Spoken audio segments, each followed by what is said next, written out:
Presidents Biden and Putin face off, and the ACA survives again. I did what I came to do. President Biden back from his first foreign trip as head of state, and a high-stakes meeting with the Russian President, Vladimir Putin. I think it was very constructive. And despite some gains, differences on key issues remain, like cyber attacks. Certain critical infrastructure should be off limits. And human rights. Plus, a packed domestic agenda as the Supreme Court dismisses another GOP challenge to the Affordable Care Act. Probably a dubious decision. The ACA is here to stay. Next. This is Washington Week. Once again from Washington, moderator Yamiche Alcindor. Good evening and welcome to Washington Week. After his first foreign trip as Commander-in-Chief, President Biden is back on U.S. soil. On Wednesday in Geneva, Switzerland, the final and most anticipated event of the journey took place, a historic summit with Russian President Vladimir Putin. Both leaders said the meeting was not hostile and was productive. Here's what President Putin said after the meeting. Personally, I was convinced that President Biden is an experienced person, and it's clear that we spoke face-to-face for almost 2 hours.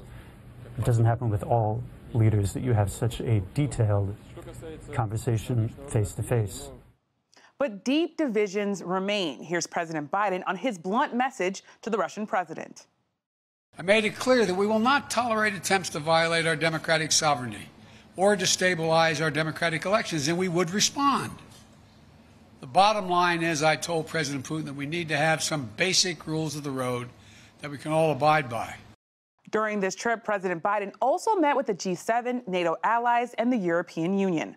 Plus, there was big domestic news. On Thursday, the Affordable Care Act survived another Republican Supreme Court challenge, and a new bipartisan group of senators are trying to come up with a deal on infrastructure. Joining us tonight are 4 reporters who covered these stories from both sides of the Atlantic: Caitlin Collins, chief White House correspondent for CNN; Pete Williams, NBC News correspondent, justice correspondent. And joining me in studio, Ann Guerin, White House reporter for The Washington Post, and Garrett Haake, Capitol Hill correspondent for NBC News. Thank you to all of you, but a special thanks to Caitlin and Ann, who are, I know, jet-lagged. And I want to start with you. The White House and sources have told me that President Biden, he accomplished what he came to do when it came to this trip. What are you hearing about this meeting? And when you think about this, what are the tangible commitments that President Biden got out of the summit? So you're right. The White House is thrilled. They feel like they really nailed it this week. And you know, on for the very low bar that they set for the Putin meeting as the main event, they're right. I mean, the fact that the meeting happened at all, they got through it. It actually was on schedule, and the President Biden was able to run down his list of complaints and know that President Putin heard them. That's basically what they set out to do. And he wanted to go into that meeting having had the previous experience of kind of knitting up with all of the allies, starting in Cornwall at the G7 and then moving to Brussels for the NATO and EU meetings, before he saw Putin as a symbolic gesture of solidarity that after the Trump years, when President Trump did a good bit of damage to those alliances and Putin profited from it. So there was a whole lot of symbolism there, but in terms of actually getting something out of the entire trip, there are a couple of deliverables before he got to Geneva to see Putin. And with Putin, essentially, they got what they set out to get, which is having the meeting at all, getting through it, making the list, moving on. And this was, as Ann said, Caitlin, a very different tone. Both President Biden and Putin came out of this saying there weren't any threats. But also, what's the difference, Caitlin, in your reporting, based on your reporting, between threats and consequences? Because we heard President Biden say that he told the Russian president there would be grave consequences if Russia had this continuing bad behavior. He did, but of course, he also said he made no threats during that meeting. It's kind of just repeating what he has said in the past. And I think the question that a lot of foreign policy and Russia experts have about that is, well, what happens when these sanctions and these threats and these responses don't actually deter this aggressive Russian behavior that we have seen play out so many times over the last several years as Russia has tried to seek to reassert itself in the world and say, yes, we are still relevant. We are still a major power. Look at the capability that we have. What I do think is interesting is what's unfolded since this summit happened, which is that building up to this, you saw Russian state media trashing the president, essentially questioning whether or not he was out of his depth in the presidency. Since then, you have seen President Putin come out and in remarks after that sit-down that he had with President Biden, praise him and say that he is not someone to be underestimated, which I think is so notable given, of course, anything that Russian state media says is sanctioned, obviously, tacitly by Putin. And it's notable just the way he has changed, the way he's talking about Biden. Of course, the question ultimately that remains to be seen is whether Russia actually does change its behavior. That's a good breakdown, Caitlin, because I was thinking about the idea that after the summit, you heard President Putin say he's of Biden. He's a very experienced statesman and someone who is very different from former President Trump. But after the summit, of course, President Putin faced some tough questions, including by Rachel Scott of ABC News, a friend of this show. Here is her exchange with President Putin. If all of your political opponents are dead, in prison, poisoned, doesn't that send a message that you do not want a fair political fight? On the question of who is murdering whom, people rioted and went into the Congress in the US with political demands. And many people were declared as criminals, and they are threatened with imprisonment from 20 to 25 years. Really strong questioning by Rachel Scott there. We're all nodding our head in studio. Now, when I questioned President Biden about these comments by the Russian president, he pushed back. To that, please. I think that's a ridiculous comparison. It's one thing for literally criminals to break through cordon, go into the Capitol, kill a police officer, and be held unaccountable. And it is for people objecting and marching on the Capitol and saying, you are not allowing me to speak freely. Pete, I want to come to you. President Biden said Putin wasn't interested in a new Cold War. But what can President Biden really do to hold Putin accountable? And how likely is it that we're going to see any change regarding these hacks that we've seen? Well, there was that moment where the president said that he said to Putin, in essence, nice little infrastructure you have there. What if somebody in Florida or Maine were to launch an attack on your oil industry? Wouldn't that be devastating? There was some progress, I suppose you could say. They've agreed to set up these working groups on infrastructure elements that are off limits and talk about ways to limit cyber. And I guess that's some reason for optimism among some of the cyber people I've talked to, that at least they're talking about it. But remember, the U.S. made sort of similar noises after reaching something like this, an agreement with China, and nothing ever came of that. So I don't think there's a lot of optimism that the Russians are suddenly going to start cracking down on the cyber people who are launching all these attacks on the U.S. Mm-hmm. And Pete, I want to stick with you here. You talk about there being some optimism. I wonder, when you talk to intelligence officials before this summit and then after, what do they want to see and what are they saying after this summit? Well, I think the after the summit question is the follow-up. Suppose all of this talk doesn't get us anywhere and the Russians continue to attack. And, you know, the big question is, what if they try to turn the lights off in Cleveland? Would we try to do the same thing in Minsk? And there are some people who say, you know, maybe we ought to be willing to do that, to move things beyond considering cyber attacks in the U.S. a criminal matter and take them into a national security matter. That's the largely unresolved question out of this. Mm-hmm. Garrett, I want to come to you. How is this summit being talked about on the Hill? I know there's a lot of domestic news. We're going to get to that. But what are lawmakers saying, if anything? Oddly, not that much. And I think the Biden White House would probably be pretty thrilled with that. Republicans going into this wanted to see the president take a hard line. They were hoping that he would bring up sanctions on that Nord Stream 2 gas pipeline. That was probably never going to happen.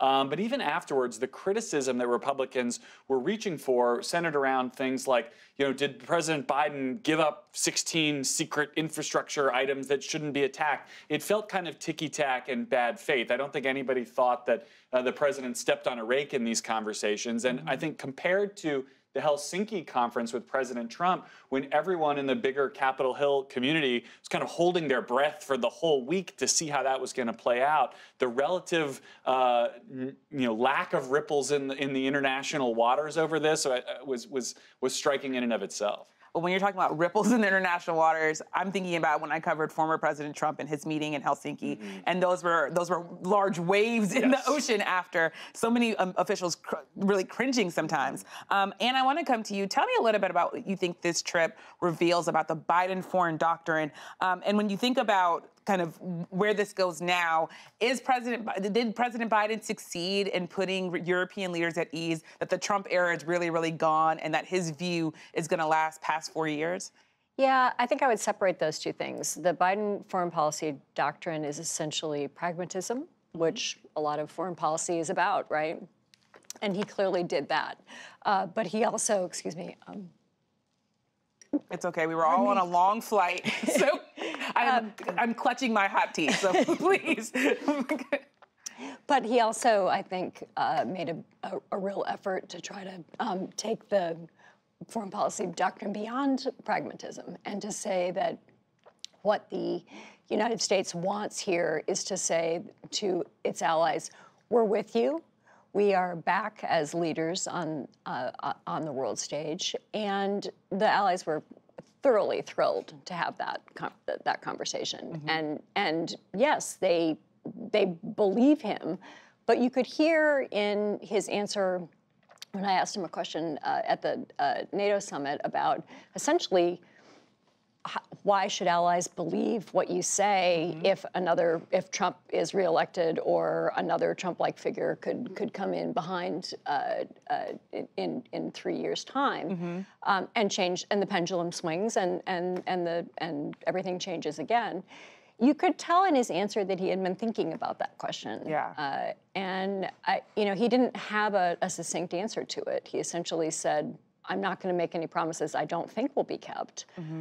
United States is a good country. We're good people. We'll do our best was essentially where that answer ended up. Which, if you talk to certainly French and German and British diplomats, they're thinking about this too. Yeah. They are well aware that the pendulum in the United States could swing again. And they're perfectly delighted to have the United States rejoin the Paris Climate Agreement and be on the road to rejoining the international nuclear deal with Iran and doing other things that are ally-like. But Trump changed the terms of this conversation. Yeah.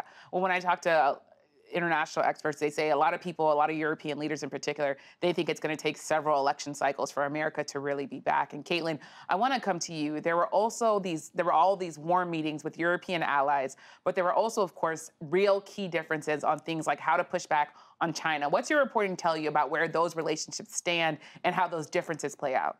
I think those differences still remain. I think you did see such unity and division, and something that you don't often see, which is other world leaders being so thankful that there is different leadership in the United States. That is something that obviously you can sometimes tell when they like one leader better than the other, but to see them so explicitly saying it is still really out of character and surprising for these kinds of summits. However, despite that being said, and despite the White House touting this trip as a big success for them and saying that, America is back and leading the free world, there are massive differences. And China is just one of many of them, but it is a significant one because there are European allies who do not agree with the U.S. approach to China and do not agree that it's as big of a threat as the U.S. frames it. And so it was notable that they did mention China 12 times, I believe, in that joint statement that those world leaders signed. But if you think about who they think is a bigger threat, they mentioned Russia over 60 times in that joint statement. So there is still a fundamental shift in the views of not only how they view China, but also how to approach China going forward. And that is something that I think that the Biden administration will be dealing with for all 4 years that he is president, because that is something that he has made essentially his #1 foreign policy goal, is to deal with a rising China. But what do you do when other allies that you want to be united with you don't see it as much of a rise and as aggressive as you do? And that's completely true. When you think about all the reporting that me, you, and Ann did, you heard from White House officials over and over again that China was coming up in a contentious way. Garrett, the other thing that the White House and President Biden was talking about was foreign policy as a middle-class issue. They had this deal, this truce that was reached after a 17-year trade dispute between the EU and the U.S. Is that landing? And how is foreign policy for the middle class? How is it translating to the actual middle class? Well, we're going to have to see. I mean, I don't know that there was anything that came back from this summit that immediately people woke up all around the country and thought, oh my goodness, our jobs are back. The ending of the Boeing-Airbus dispute is a big deal, especially in those communities in which aerospace is a big part of the fabric of it. But I do think this is all tied together with the infrastructure agenda, the other big pieces that the Biden White House is trying to pass. Remember, there's also that China competitiveness bill that has finally worked its way through the Senate. The first really big spending bill through regular order in the Senate. It's got a different fate potentially in the House. It still has to get through there. But there is an effort to align what normalized relationships with the rest of the world look like and American competitiveness. You can see the through line here, but it's really just starting. Yeah. Yeah. Well, I want to turn now to another story that I woke up to on a plane that was flying back to the U.S. It is this critical Supreme Court decision on the Affordable Care Act. This week, the court rejected a Trump-backed challenge to the health care law. The lawsuit was filed by Texas and other Republican states. Democrats on Capitol Hill celebrated the decision. Here's House Speaker Nancy Pelosi. Today's Supreme Court decision is a landmark victory for Democrats' work to defend protections for people with pre-existing conditions. We will never forget how Republican leaders embraced this monstrous way to rip away America's health care in the middle of a deadly pandemic. Pete, I have to go to you here. The ACA has now survived 3 Supreme Court challenges. Do Republicans plan to challenge it again and again in court? And where might this go? Well, I think there are going to be more challenges to the Affordable Care Act, but not the overall architecture, not its survival, not whether it should live or die. There may be attacks on specific provisions, but they're 0 for 3, and this last time the court's 3 liberals were joined by 4 of the court's conservatives. Chief Justice John Roberts, who of course voted to uphold it twice before, Clarence Thomas, who voted not to uphold it twice before, Amy Coney Barrett, who Democrats said was put on the court to kill Obamacare, and Brett Kavanaugh. So the court basically made this decision, although it said Texas and the red states didn't have the legal standing to sue because they couldn't show how a non-enforceable part, the individual mandate, could harm them if it didn't do anything. They also made it very hard for anyone else to make that same claim. So, yes, there are going to probably be more challenges on certain parts of it, but not on the overall bill itself, the act itself. And as you noted, 2 of former President Trump's controversial Supreme Court justices nominees, Brett Kavanaugh and Amy Coney Barrett, they both voted with the majority opinion here. Was that surprising? And what does that say, if at all, about future decisions? I have to say the outcome wasn't surprising because I think most people thought this Texas lawsuit was going to go over like a lead balloon in the Supreme Court, but for a different reason. Remember, the Texas states had said the problem is the individual mandate's unconstitutional, and if you take that out, the whole law has to fail. And that seemed to be a complete non-starter when the case was argued before the Supreme Court. So I think many of us thought, okay, the court's going to say, well, even if it's unconstitutional, the rest of the law can survive. Instead, they decided a question that was much earlier in the process. Did these states have the right to get into the courthouse door in the first place? What does it say about the court? It says this, and another decision the court made on religious freedom says that what we have now is a Supreme Court that's divided 3-3-3. 3 liberals, 3 moderate conservatives, the Chief, Kavanaugh, and Barrett, and then 3 of the most conservative justices, Thomas, Gorsuch, and Alito. And what we really are seeing now, at least in the decisions leading up to the last couple of weeks of the term, we have 15 cases left, is a real division among the conservatives. This has not turned out to be the solid conservative juggernaut that many people were expecting, hoping for, or fearing. 3-3-3. I think we should all be thinking about the Supreme Court in that way. Garrett, I want to come to you. How is this impacting things on Capitol Hill? You see Democrats sort of levitating. They're so happy. But I also wonder, with 600,000 Americans dead from COVID, how are they thinking about the way forward? Democrats have two priorities now. They want to try to expand coverage, and they're not in agreement on the best way to do that. There's some who think the best way to do that is to try to lower the eligibility age for Medicare, possibly as a step eventually towards Medicare for all, a goal of many progressives. There are some who'd like to see the public option be put in place, which was originally debated as part of Obamacare and left on the cutting room floor, and which Joe Biden ran on, but is a much more complicated legislative feat and probably impossible to do in a 50-50 Senate. The lower hanging fruit would be to try to find a way to reduce the cost of prescription drugs. That's something that, at least in theory, Republicans agree with them on. But again, in a 50-50 Senate with almost no margin for error in the House either, that's more complicated than Democrats would like it to be too. And I think if we've learned anything about the politics of health care over the last couple of years and all of these challenges to the Affordable Care Act, people want to like what they have. They want to defend what they have, even if it's a thing they didn't like before. But once you start tinkering with people's health care, you risk that public backlash. And so Democrats are going to tread cautiously here. And I saw you nodding your head. I want you to jump in here with the White House perspective of this. Well, I mean, obviously the White House is pleased that the ACA has survived again. I mean, as Pete was alluding to, this was the weakest of the three challenges that the law survived, and the fact that, you know, it cannot be overstated how much Trump affected the Supreme Court. I mean, it is highly unusual to be able to name three justices in a single presidential term. So everyone was waiting to see how the court would function, this radically different court would function. And the answer in these two very consequential cases, you know, is a surprise, as you know, as Pete laid out very expertly there. The White House was waiting to see that too. I mean, they don't know. These are not their people. They do not understand exactly how this is going to play out, and I imagine they are pleased by the result. And meanwhile, on Capitol Hill, at least 21 senators have expressed their support for a new bipartisan infrastructure proposal. That includes 11 Republicans. Senate Minority Leader Mitch McConnell says he is open to the deal if it doesn't reverse Trump-era tax cuts. Put me down as listening and hopeful that somehow, some way, we'll be able to move forward with an infrastructure bill. Garrett, I want to come back to you. Some White House sources tell me that a bipartisan deal is now more likely, there's more of a chance of it now that President Biden, or I should say since before President Biden left. What do you make of that, and what's the latest on infrastructure?